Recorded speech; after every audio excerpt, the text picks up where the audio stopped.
Hi, my name is Brenda Porter. I am the Logic School English teacher, and I have just a wonderful privilege of introducing to you today the fabulous 7th grade girls who are presenting to you their research from this year. They've been working on learning about a Christian hero. With so many other kinds of heroes in the public eye these days, we think it's really important to give our students the opportunity to study lives that have really mattered for God. And so I'm excited to share with you these 7 young ladies and the work that they've done on the heroes that we all need.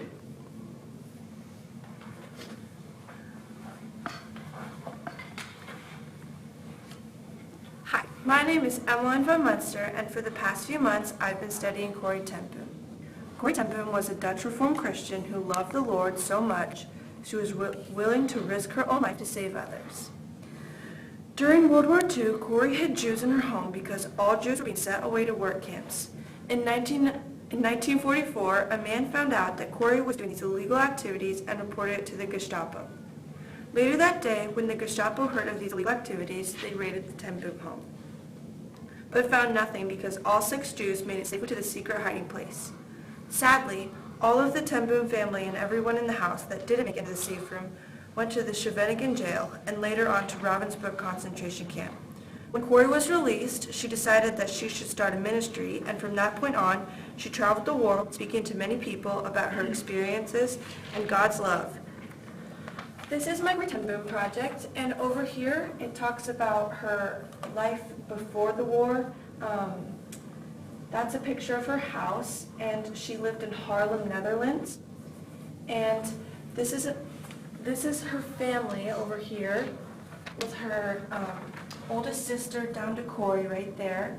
And then these are Corrie's parents, Casper and Cornelia ten Boom. And this is Corrie after the war. That's where the Jews hid during the war. And then this is her in her retirement when she after she was done traveling, and then here's some examples of her books: A Prisoner and Yet, A Tramp for the Lord, and Hiding Place. Thank you.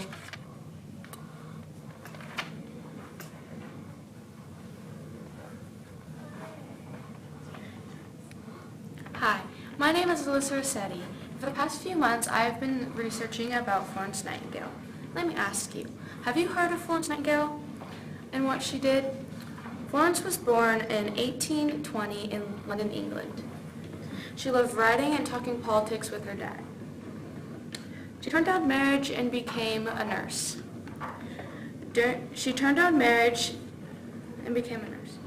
She helped about 18,000 soldiers during her time. During the Crimean War, she got sick while helping and had to go home to retire. She continued running her school that she founded for nurses. She died in 1910 due to sickness.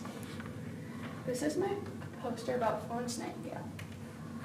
Right here is a complete timeline of her family, including her mom, dad, and her older sister, Parthenope.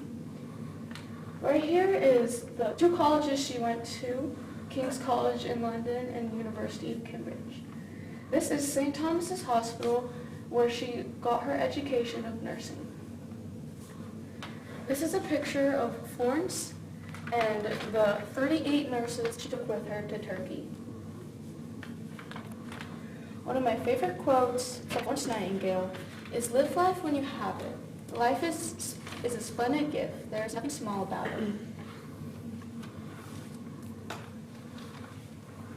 And the most interesting thing I saw during my research is that she turned down what would have been a nice life if she married, to become a nurse to help people because that's what God called her to do. Thank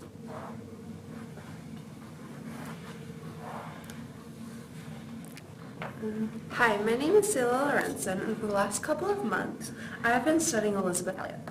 Elizabeth was born on December 21st, 1926, and died June 15th, 2015. She was born in Belgium to missionaries Catherine and Philip Howard. Elizabeth went to Wheaton College to become a Bible translator and studied classical Greek. A few years later, she went to Ecuador, and with the help of Rachel Saint, she brought the Auca Indians to Jesus after they killed her husband, Jim Elliot. Later, she went on to be an author, public speaker, and had her own talk show before she had to retire due to progressing dementia in 2005. A lesson that I learned from Elizabeth Elliot was that there's nothing worth living for unless it is worth dying for, which is a quote by her. And this is my Elizabeth Elliot poster. And over here is her talks about her young adulthood, and that's the college she went to. She went to Wheaton. And here I have her young family life. And then this is about her missionary years, and that's a picture of her and her daughter Valerie with the Auca Indians. And that's a picture of her and her husband Jim Elliot. That's it. Thank you. Thank you.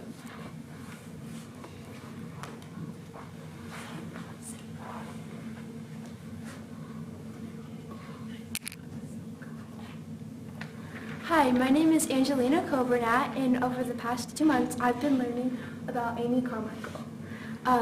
Amy Carmichael was a missionary to India, and while there, she made a terrible discovery. Little children were being sacrificed to the Indian gods in their temples. But Amy was very brave and helped the children escape, and she dyed her skin with coffee and snuck into the temples. And after she helped them out, she gave them a safe place to stay. And Amy, she would continue doing this until her death in 1951. This is some facts about her early life. She was born December 16th, 1867 in Millshout, Ireland, and she pretty much was taught about Jesus her whole life. And when she was older, she was a missionary to India, and this is a picture of her with some little Indian children. And this is the Donver Fellowship, where she helped them, or where she gave them a place to stay, and it still exists today. And over the course of this entire project, I think one of my favorite lessons that Amy teaches us is how to be selfless, because her life's work was her doing amazing things for God and others while expecting nothing in return, and she sets a good example for us as Christians today. Thank you.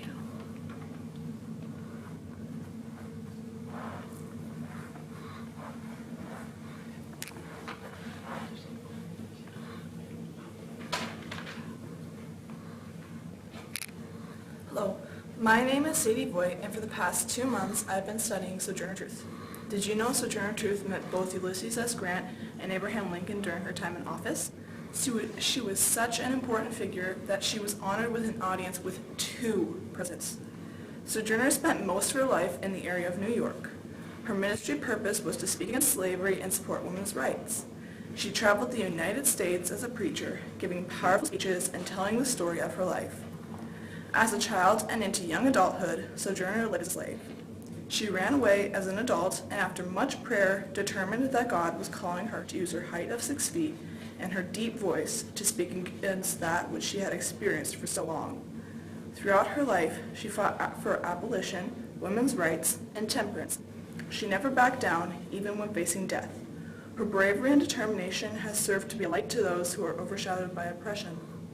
What interests me most about Sojourner is the fact that most of her speeches were addressed to white people, the very people who had caused her so much pain and mistreatment. She had guided with a gentle hand on the path that was right. Her selflessness and courage will never cease to amaze me.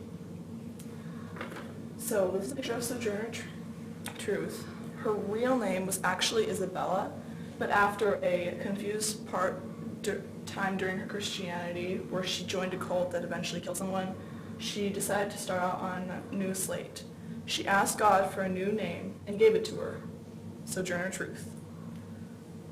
This is one of a historical marker of the speech that Sojourner Truth gave. That might be her most famous speech ever, and she gave it in Akron, Ohio, and it is now considered to be called Ain't I Woman. One of my favorite quotes from Sojourner is, "Truth is powerful and it prevails." Sojourner was born 1797, we think. She might have been born somewhere in 1790, we just can't be sure because slave states weren't recorded. And she died in 1882. Thank you.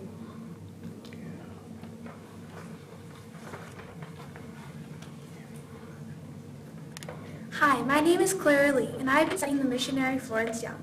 She was born in New Zealand in 1866. She shared the gospel to Queensland, Australia, China, and the Solomon Islands. Once when she was in China, she wrote to her sister Emily, "God is the strength of my heart and my portion forever." Because of Florence Young, over 7,900 people came to Christ. Florence went from an average New Zealand farm girl to an amazing missionary. This never would have happened if it weren't for the work of God. Florence Young died in 1940, but her mission still continues on.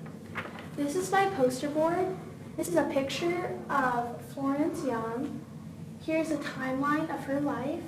This is her China work. This is her Queensland work, and this is the work in the Solomon Islands. My favorite part of Florence Young's life is that God can take any person and give them the courage and the strength to do amazing works to glorify Him. Thank you.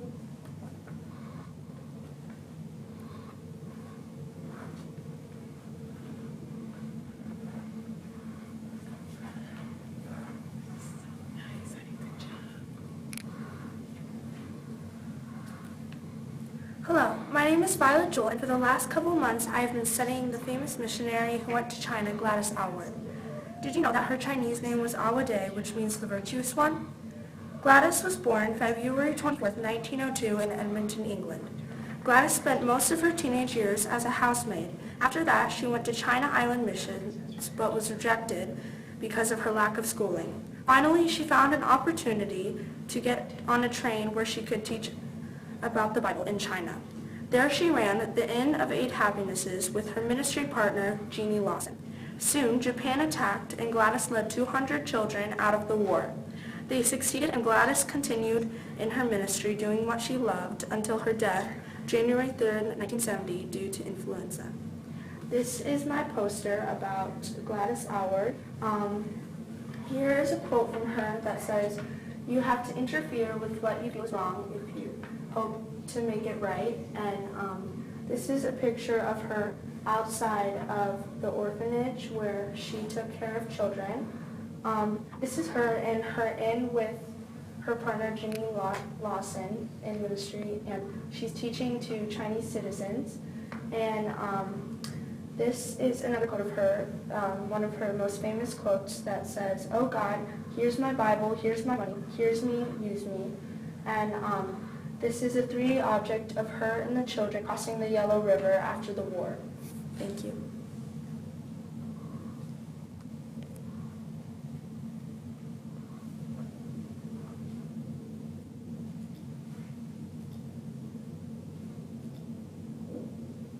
All right. Thank you.